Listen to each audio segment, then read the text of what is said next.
Okay, so nice to meet you. I'm Cyril from a local radio show.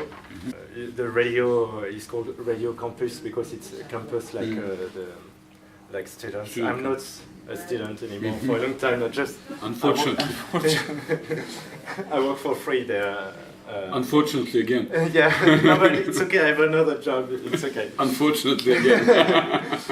So, can each one of you tell me, tell again for the people who don't know you, your name and what you do in the band? My name is Brano. I'm a composer, producer and DJ in the band. My address is Alije Imamović 58, Sarajevo, 71,000. Okay. I'm a bass player. Yeah. Okay, veteran? Yeah. Okay. How did the adventure started for Dubioza Kolektiv? That happened more than 15 years ago, so we hardly remember what it's all about. But to cut the long story short, there were two bands that split up in the same time, and members of those bands joined together, and Dubioza was created. And 15 years later, 8 albums later, and several hundred concerts later, we are here. Yeah. And several grey hairs and kilos plus later. So you knew each other before the band? Like you knew Actually, from childhood? the band is right now. It's coming from 5 different cities, 4 different countries. Okay. Actually, 2 of us we met in high school. Yeah. And we played in a different band before. Mm. And then when our band split up, we meet the guys from a city called Zenica. Our singers are, MCs are from Zenica, which is 80 kilometers north from Sarajevo. Mm. And we started a band, and then people joined from different places. Okay. So right now we have people from Bosnia, Serbia, Croatia and Slovenia. Okay. You two are from Bosnia? We are from Sarajevo, yes. Okay. And so, my next question was who's writing all the songs and the text? So you are writing all the songs? No, I write most of the music. Yeah. And then lyrics, that depends. Sometimes we write like 4 of us, sometimes somebody come with, piece of idea. Some ideas, okay. Yeah. But we are old enough to remember, old school making of the songs, and we realized that first we need to have a concept of what we want to talk about, and then song can be made. Without this, it's just beating computer that doesn't mean anything. Yeah, okay. And so when you say you're producing, you do like the mixing, editing and mastering too? Actually, we do everything by ourselves. That's... Or recording and producing in general. Okay. Also, he's a designer, so he did all the design. Okay. And most of the videos we do by ourselves. So we are pretty much DIY orientated people. I think it's awesome for a huge band like that. But we like this approach because we have control of what we do. Yeah. And the biggest issue for us is we don't have to wait. Yeah, exactly. Because when you work, with big record companies and stuff like that, it's just waiting and waiting and waiting. And this can go forever. And we decided not to do that because we learn, through our experiences, we learn that we can do it by ourselves, and we still do it like that. Okay. So you invented the little character, the one on all your shirts? Yeah. Yeah, okay. Okay, that's nice. I like it. So, do you have influence by other artists, or just, and if yes, which ones? Well, there's a lot of people in the band, so you'll probably hear different answer from each member. But I guess that if you speak about philosophy of what we do, you probably are mostly influenced by artists who were speaking about socially engaged issues and politics, not just of course, love and happiness. But do you have names you like? Of course, there's many names, because and there's also this thing when you have like 8 people in the band, and like there's 10 years gap in between oldest and youngest, so there is all sorts of influences and tastes. For me personally, it's Public Enemy, because I came from hip-hop background. It was the first thing that struck me when I was a teenager, so I guess Tribe Called Quest and Public Enemy and Rage Against Machine. Of course. And then Manu Chao, and you know, there is, I mean, I could do this all day. We do not have enough tape in this camera. And you did a featuring with Manu Chao, I heard, like 2-3 albums ago. Yeah, two albums ago. Yeah, 2 albums ago, 3 years ago. Yeah. We had the opportunity to have Manu as a guest, which is a big honor for us. And Manu is also some kind of role model for us, because we learn a lot from him. We was lucky to have chance to play same places like him, so it's always good to, when you find somebody that experienced and somebody who already did everything that we are doing now, you can learn a lot. So I mean, if you leave your eyes open enough, you can learn a lot just by watching what they do. So we was very, lucky to have this opportunity. Okay, and like in your first album, like Firma Illegal on 5 to 12, sometimes we hear some people like quotes, I remember some guy saying Bozak. I don't know what Mozak. Mozak.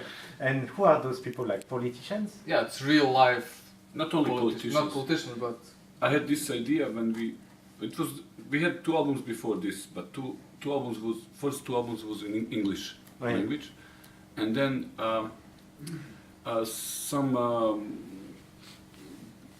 how to explain it just out of nowhere it happened, one grassroots organization, and something was happening in the street, so we decided to support this organization, and that was how we created the first song in our own language. Okay. And then we realized we like it, and we just continue writing in that direction, and after a few months we had whole album done, and we call it Firma Illegal because it's like the best description of our government. So also, I think all the governments. yes, but most of them. But for this one we have this case because in our country it's complete chaos, because we have like 15 different governments on different levels, and for people it's very hard to track who is doing what and do they do anything at all. So what we did, we make like album with stickers, like for a World Cup with players. Yeah. Football. So we did the same thing, but with politicians, because there are hundreds of them. So we make different governments, and we put stickers with their faces, and we put what they promised before elections and what they did, and how much is the salary for each of them. So people know who is who and who are faces and what they're supposed to do. And the promotion of the album was in front of the government building. Okay. And also the idea of recording, because I put the microphone on my TV and record news for very, very long time, because I want to have this real life approach in between songs, and because almost half of the songs, if you understand lyrics, they are quotes of what we sing in the streets protesting. Okay. So it was kind of logical to put this angle also into the album. Okay, that's great. And so, in your songs, you mention the West often, like the West, like before ex-USSR, and you often talk about people who want to leave Bosnia. And do you feel that in Bosnian people, there are many people who want to quit, to leave Bosnia? This sample that you mentioned, Mozaka, that's the song that starts with the quote about brain drain, about people leaving. Because Mozak means brain. That's brain. Okay. That's what you remembered. And but it's, people like to talk about this as only from negative aspects. Like people want to leave, young people are leaving, nobody's coming back. But it is normal process if you don't make conditions at home that young people stay and have some perspective. of course they will go out searching for a better life, either with a real plan or looking for this mythical West American dream or whatever. So it's it's normal process, and we will see what's gonna happen after 10, 15, 20 years. Will those people come back with their knowledge that they acquired in the West and some experience that they can use back home, or they will stay and become citizens of the Western countries? But there is another angle of this story. I mean, you know that Bosnia was part of Yugoslavia, and Yugoslavia was a communistic country. So 40 years ago in Yugoslavia, when you say Western countries, people see hamburgers, Coca-Cola, Levi's, jeans, cool car. I don't know, it was kind of dream story that when you come and see that this hamburger doesn't look like on the commercial, just piece of shit wrapped in a very shiny paper. And I think our country is in a process. I mean, if I would be minister of culture or something like that, I would put law that every person in Bosnia right now have to go to one of the Western countries and spend at least 6 months there, just to realize, just to put the stories right in their head, and that everywhere you go, you have to work, you have to earn. Yeah, of course. You have to be good. You have to make better. So I think it's just right now is just this moment when people believe in too much stories. And I think it's also a good moment because a lot of these people, young people, will go and they will work. They will learn also some things in Western world, and then they will decide to come back because Bosnia is quite peaceful surrounding. It's quite cheap place to live. So I think a lot of these people will understand that what they have back home is also something to be appreciated. And so do you feel that the first time I went to Sarajevo, it was in 2011, and the first McDonald's just opened in Sarajevo, unfortunately. And do you think like it's Americanizing the Bosnia in general? Like here, in France we have like Black Friday. It doesn't mean anything, but we have stuff like that in Bosnia too. It's just how capitalism works. You need to sell things, and then you invent some nice occasions to sell more, to make more profit. And I wouldn't call it Americanization because it's just happening in all shapes and sizes. It doesn't have to be American companies. It's German, Europe, Russian companies do the same. They do the same. So it's that's it. It's good coincidence that you came, and it was just the one small example how country works, because opening of the first McDonald's was greeted by president of the country who opened it. So it's ridiculous, in a way. Okay. And so now you've been in the region, like it's the third date. You were in Epinal, Misental yesterday. So what do you think of the people who came to your show here? What do you think of people from, the region is called Lorraine. So what do you think of them? How was the crowd? First of all, we was just talking to our manager, who is French, how hard for us is, because we are coming from very small country, and how hard is to understand big country as France, because you have, in France there is like 20 small countries like ours, and they are all completely different.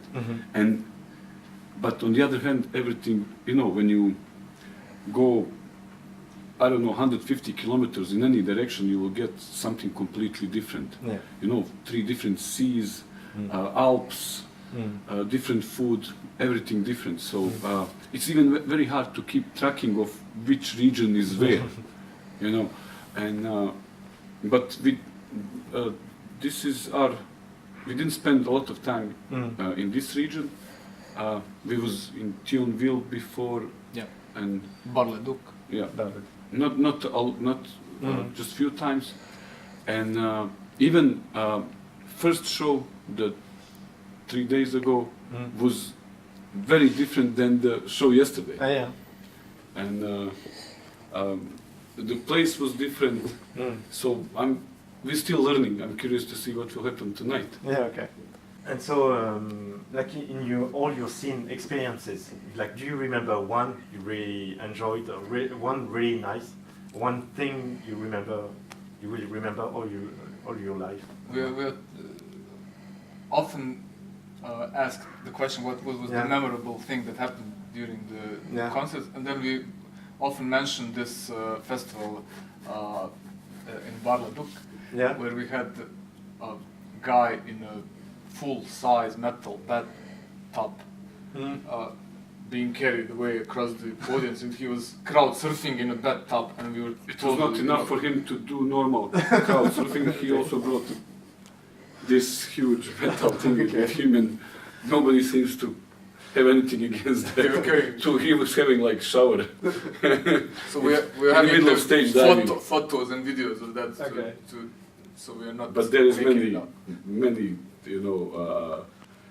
memories like that, and it's very hard to keep track of.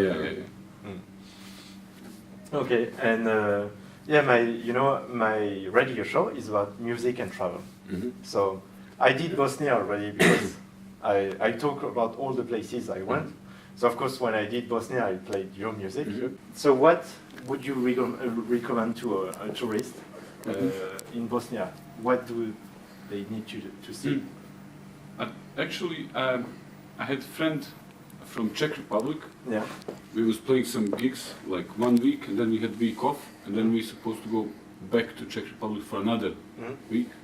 So one of our friends, he said, I would like to visit Sarajevo in this week when you go home. So we take him with us. And tomorrow I was thinking, where should I take him? What to see? I did this first time in my life. Seriously thinking of not only for fun, but to try to explain him. And then I realized we was together for 3 days going around Sarajevo. There is so many interesting things that even I discovered in certain order.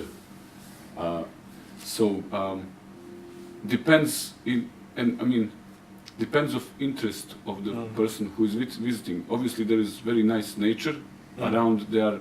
Olympic mountains. So it depends if you come in summer or winter.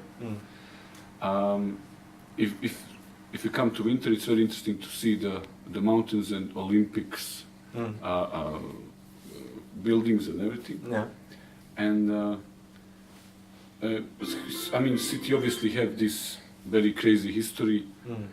At least if you go like 100 years back, there is so many things happened there. So, of course. It was the beginning of First World War there. Like on the bridge. You was there, so you can see that. And there's a lot of things from the recent war that you can see. A lot of things from Second World War. Because the biggest part of the war in Yugoslavia was happening in Sarajevo, in Bosnia. So many interesting things. Then you have this. You saw there's this straight line, which you go through Turkish part of, and it looks like you are in Turkey or in Istanbul. And then there is a line, and then Austro-Hungarian architecture is starting, and then there is a line. Then communistic architecture is starting. So I think it's interesting. Food is interesting, probably. C'est ma pitié. I love it. And Sarajevo is well known because we are called chill out city. There is no big nightlife, big clubs, stuff like that. But what we do is we take break all the time. So kind of daily chill out is very cool in Sarajevo. Okay, and maybe you have something? You can go around and see other cities as well. Mostar is very beautiful, and you can discover a lot of things and people are even Bosnians are just starting to realize the potential, and I know that this organization called Via Dynarka is organizing these trails, mountain trails, and it's like hundreds of kilometers of these trails to Bosnia. So if anybody is interested in that part, this is very good way to get acquainted with the I know with a the lot country. of people now, younger, who are coming, flying to Sarajevo with their bikes, and then they drive because in 3 hours by car you are at the seaside, and you go through beautiful mountains, and you pass through Mostar, and then again you have this, Bosnia and Herzegovina are completely two geographical different pieces. So you go through northern part with mountains and everything, and then all of a sudden you are in southern part. You can even almost smell a sea. So it's small, but there's a lot, what you said, a lot of differences, and everything changes in very short amount of time. Okay, and we're gonna conclude the interview. Do you have what are the musical projects? Is there an album coming? Maybe. It's always an album coming. It's always because we have these two separate parts of let's say careers. We have this Bosnian language albums, and then albums that are oriented towards the rest of the world in English and other languages. So you have to make songs fast. So you kind of satisfy both. But it's good because you never get bored. Because you write in your own language, and it's a different thing than writing in foreign language, and it's different perspective. So we do kind of zigzag kind of thing, zigzag, because we don't want to get bored to ourselves. So it's always something is always happening in terms of writing and recording, and we also this year find a very good way to bring small setup with us. So all the 3 days on tour we used for recording and writing. So things are going much faster now. So I think new things will coming out beginning of next year. Okay, that's perfect. Well, thank you very much. Thank you. No problem. Very nice. Okay. You're recording? Yeah. Hello, we are Dubioza Kolektiv. And you're listening to Radio Campus Lorraine.